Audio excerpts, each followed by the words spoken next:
زيارة عاشوراء بصوت الردود الحسيني السيد علي الحكيم. بسم الله الرحمن الرحيم. اللهم صل على محمد وآل محمد. السلام عليك يا أبا عبد الله. السلام عليك يا ابن رسول الله. السلام عليك يا ابن أمير المؤمنين وابن سيد الوصين.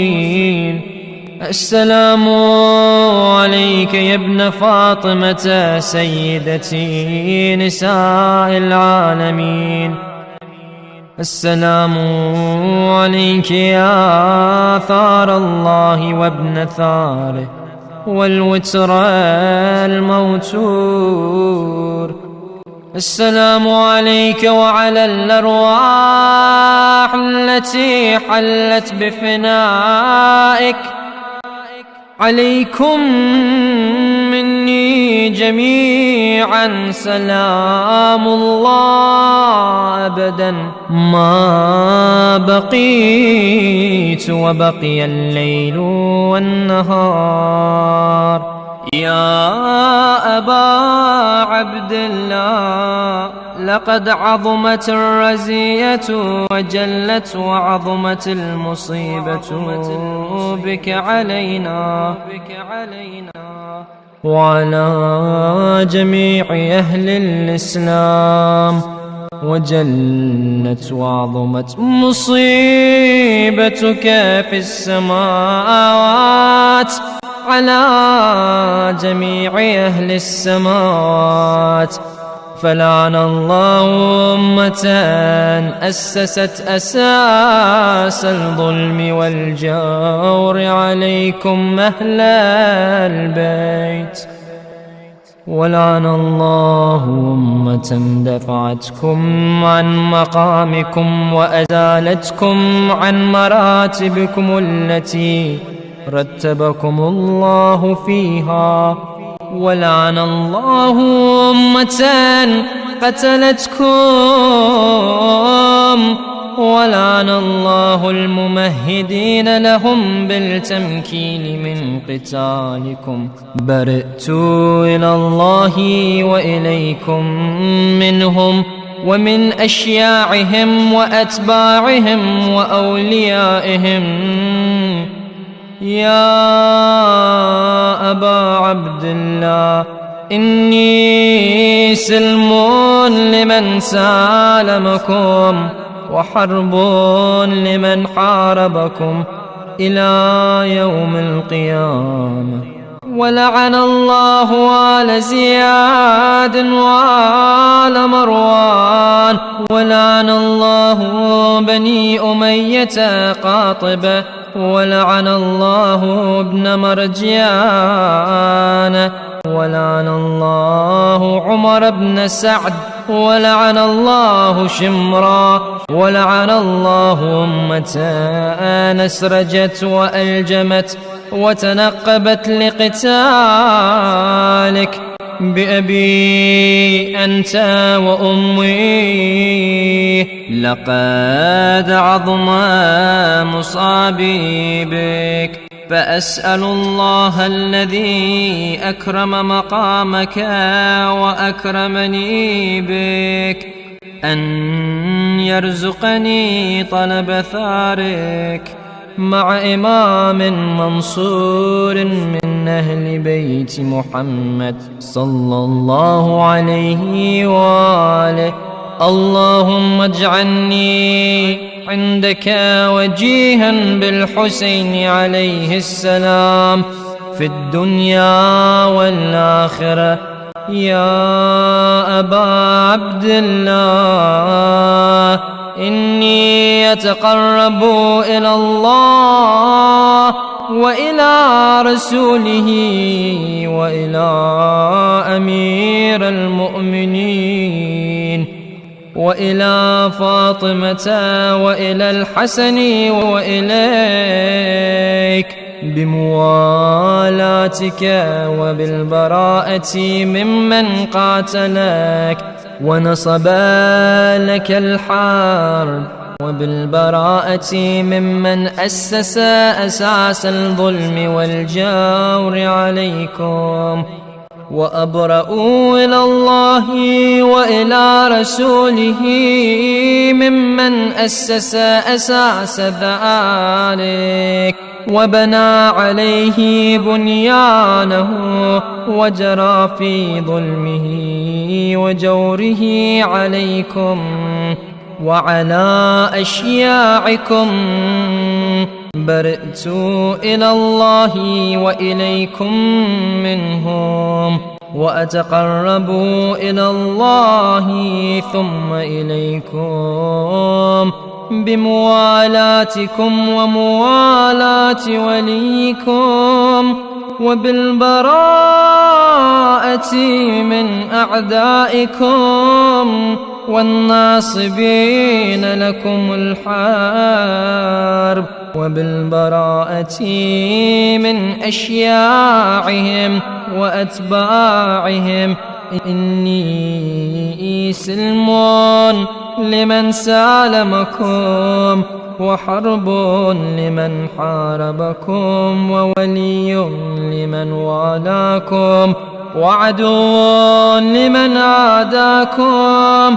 فأسأل الله الذي أكرمني بمعرفتكم ومعرفة أوليائكم ورزقني البراءة من أعدائكم أن يجعلني معكم في الدنيا والآخرة، وأن يثبت لي عندكم قدم صدق في الدنيا والآخرة، وأسأله أن يبلغني المقام المحمود لكم عند الله، وأن يرزقني طلب ثاري مع إمام هدى ظاهر ناطق بالحق منكم.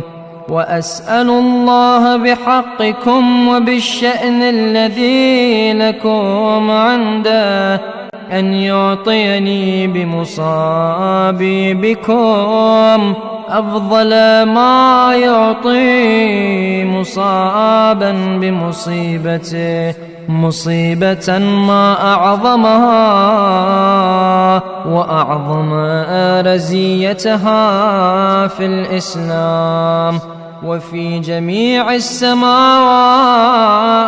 والأرض.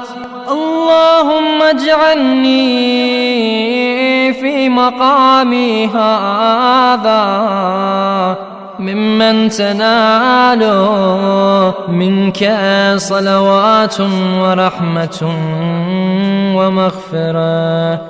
اللهم اجعل محياي محيا محمد وآل محمد، ومماتي ممات محمد وآل محمد. اللهم إن هذا يوم تبركت به بنو أمية وابن آكلة الأكباد، اللعين ابن اللعين، على لسانك ولسان نبيك صلى الله عليه وآله في كل موطن وموقف وقف فيه نبيك صلى الله عليه وآله. اللهم العن أبا سفيان ومعاوية ويزيد بن معاوية، عليهم منك اللعنة أبد الآبدين. هذا يوم فرحت به آل زياد وآل مروان بقتلهم الحسين صلوات الله عليه. اللهم فضاعف عليهم اللعنة منك والعذاب الأليم. اللهم إني أتقرب إليك في هذا اليوم وفي موقفي هذا وأيام حياتي بالبراءة منهم واللعنة عليهم وبالموالاة لنبيك وآل نبيك عليه وعليهم السلام. اللهم العن أول ظالم ظلم حق محمد وآل محمد وآخر تابع له على ذلك. اللهم العن العصابة التي جاهدت الحسين وشايعت وبايعت وتابعت على قتله. اللهم العنهم جميعا 100 مرة. السلام عليك يا أبا عبد الله وعلى الأرواح التي حلت بفنائك. عليك مني سلام الله أبدا ما بقيت وبقي الليل والنهار، ولا جعله الله آخر العهد مني لزيارتكم. السلام على الحسين وعلى علي بن الحسين وعلى أولاد الحسين وعلى أصحاب الحسين 100 مرة. اللهم خص أنت أول ظالم باللعن مني وابدأ به أولا ثم العن الثاني والثالث والرابع. اللهم العن يزيد خامسا والعن عبيد الله بن زياد وابن مرجان وعمر بن سعد وشمرا وآل أبي سفيان وآل زياد وآل مروان إلى يوم القيامة. سجود. اللهم لك الحمد حمد الشاكرين لك على مصابهم. الحمد لله على عظيم رزيتي. اللهم ارزقني شفاعة الحسين يوم الورود وثبت لي قدم صدق عندك مع الحسين وأصحاب الحسين الذين بذلوا مهجهم دون الحسين عليه السلام. وصلى الله على محمد وآله الطيبين الطاهرين.